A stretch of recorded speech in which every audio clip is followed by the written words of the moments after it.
വചനം 28 വാക്കർത്ഥം. ലിയഷ്ഹദു അവർ സന്നിഹിതരാകുവാൻ വേണ്ടി, മനാഫിഅ പ്രയോജനകരമായ കാര്യങ്ങളിൽ, ലഹും അവർക്ക്, വയദ്കുറു അവർ കീർത്തനം ചെയ്യുവാനും പറയുവാനും, ഇസ്മല്ലാഹി അല്ലാഹുവിൻ്റെ നാമം, ഫി അയ്യാമിൻ ചില ദിവസങ്ങളിൽ, മഅലൂമാത്തിൻ അറിയപ്പെട്ടവയായ നിശ്ചിത, അലാമാ റസഖഹും അവർക്ക് അവൻ നൽകിയതിൻ്റെ മേൽ, മിൻ ബഹീമത്തിൽ അൻആമി കന്നുകാലി മൃഗങ്ങളിൽ നിന്ന്, ഫകുലു അങ്ങനെ നിങ്ങൾ തിന്നുകൊള്ളുക, മിൻഹ അതിൽ നിന്ന്, വഅത്ഇമു നിങ്ങൾ ഭക്ഷണം നൽകുകയും ചെയ്യുവിൻ, അഥവാ ഭക്ഷിക്കുവാൻ കൊടുക്കുകയും ചെയ്യുവിൻ, അൽ ബാഇസ പരവശന് കഷ്ടപ്പെട്ടവന്, അൽ ഫഖീർ ദരിദ്രനായ. ليشهدوا منافع لهم ويذكروا اسم الله في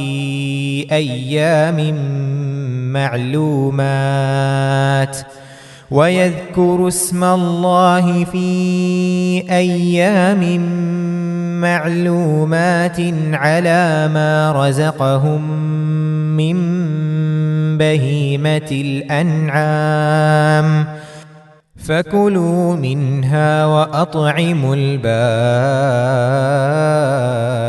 الفقير. അവർക്ക് പ്രയോജനകരമായ കാര്യങ്ങളിൽ അവർ സന്നിഹിതരാകുവാനും ചില നിശ്ചിത ദിവസങ്ങളിൽ തങ്ങൾക്ക് നൽകിയിരിക്കുന്ന കന്നുകാലി മൃഗങ്ങളുടെ മേൽ അവയെ അറുത്ത് ബലി കഴിക്കുമ്പോൾ അള്ളാഹുവിൻ്റെ നാമം അവർ കീർത്തനം ചെയ്യുവാനും വേണ്ടിയാകുന്നു അത്.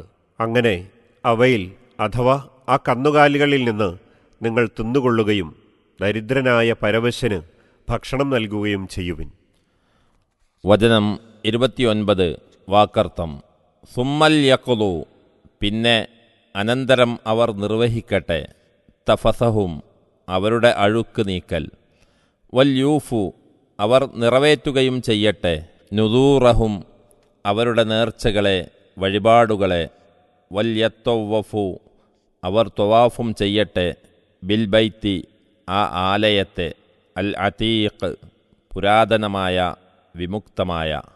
ثم ليقضوا تفثهم وليوفوا نذورهم وليطوفوا بالبيت العتيق. പിന്നീട് അവർ തങ്ങളുടെ അഴുക്ക് നീക്കൽ നിർവഹിച്ചുകൊള്ളുകയും തങ്ങളുടെ നേർച്ചകൾ നിറവേറ്റുകയും ആ പുരാതനാലയത്തെ തവാഫ് അഥവാ പ്രദക്ഷിണം ചെയ്യുകയും ചെയ്തുകൊള്ളട്ടെ. 28-29 വചനങ്ങളുടെ വിശദീകരണം.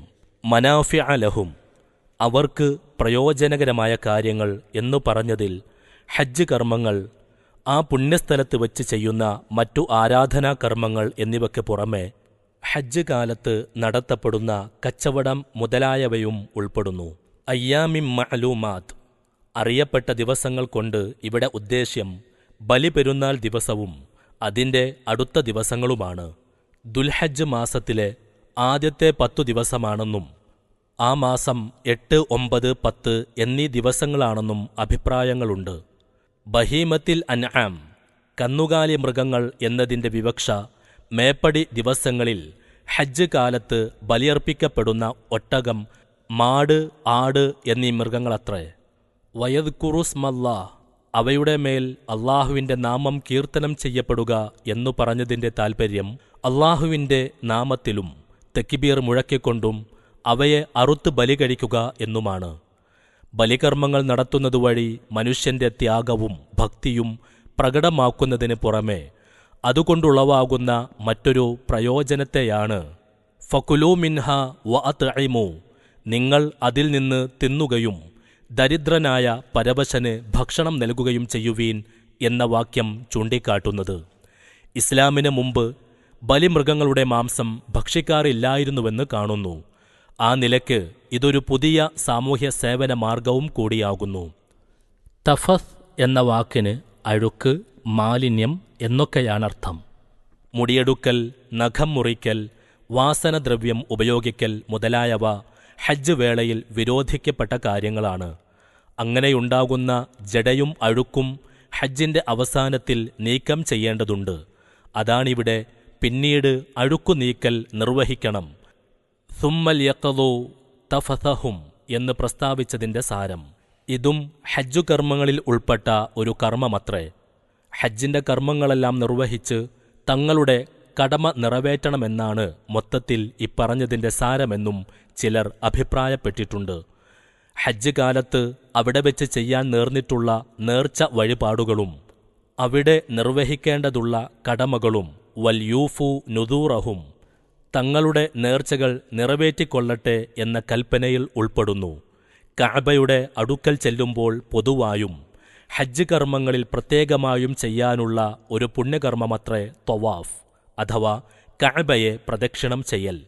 ഓരോ പ്രാവശ്യത്തിലും 7 വട്ടം കഅബയെ വലം വെക്കേണ്ടതുണ്ട്. കഅബയെ ഉദ്ദേശിച്ചാണ് അൽ ബൈത്തുൽ അതീഖ്, പുരാതനാലയം അല്ലെങ്കിൽ വിമുക്തമായ ആലയം എന്നു പറയുന്നത്. മനുഷ്യർക്ക് പൊതുവിൽ ഒന്നാമതായി ഭൂമിയിൽ സ്ഥാപിക്കപ്പെട്ട ദേവാലയവും ഏറ്റവും കാലപ്പഴക്കം ചെന്ന ആരാധനാ മന്ദിരവും അതായതുകൊണ്ട് ആ പേരിന് അത് തികച്ചും അർഹമായത് തന്നെ. അക്രമികളുടെ അക്രമങ്ങളൊന്നും ബാധിക്കാത്ത വിമുക്തമായ ആലയം എന്ന അർത്ഥത്തിലാണ് ആ പേർ സിദ്ധിച്ചിട്ടുള്ളതെന്നും ചില ഹദീസുകളിൽ വന്നിട്ടുണ്ട്. ബൈത്തുല്ലാ, അള്ളാഹുവിൻ്റെ വീട് അല്ലെങ്കിൽ ആലയം എന്നും അൽ മസ്ജിദുൽ ഹറാം, പരിപാവനമായ പള്ളി എന്നും മറ്റും അതിനെപ്പറ്റി പറയാറുണ്ട്. ചിലപ്പോൾ മക്കായെ ഉദ്ദേശിച്ചും ചിലപ്പോൾ കഅബയുടെ ചുറ്റുപാടുമായി നിലകൊള്ളുന്ന പള്ളിയെ ഉദ്ദേശിച്ചും അങ്ങനെ പറയാറുണ്ട്.